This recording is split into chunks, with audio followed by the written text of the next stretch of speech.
کہ ہمارا وہ عمل دعا ہوتا ہی نہیں ہے.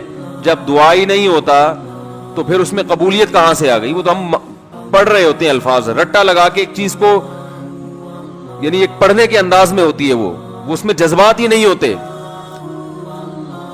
جذبات کن لوگوں کے ہوتے ہیں؟ امام بخاری رحمہ اللہ تعالی کی سوانے پڑھیں آپ. بچپن میں نابینا ہو گئے، والدہ تو آپ کو بڑا علم سکھانا چاہتی تھی، پریشان کہ اللہ یہ تو میرا بچہ ہی نابینا ہو گیا. تو رات کو مصلی پہ گڑ گڑا کے دعا مانگنا شروع کی، اے اللہ میرے بچے کی بینائی واپس لوٹا دے، اے اللہ اس کی بینائی واپس لوٹا دے. اتنا مانگا ہے کہ روتے روتے دعا مانگتے مانگتے آنکھ لگ گئی. خواب آیا، دو فرشتے آپس میں بات کر رہے ہیں کہ اللہ نے اس عورت کی دعا قبول کر لی ہے اور اس کے بچے کو بینائی لوٹا دی ہے. جب آنکھ کھلی ہے تو دیکھا کہ بچے کی بینائی واپس لوٹ چکی تھی.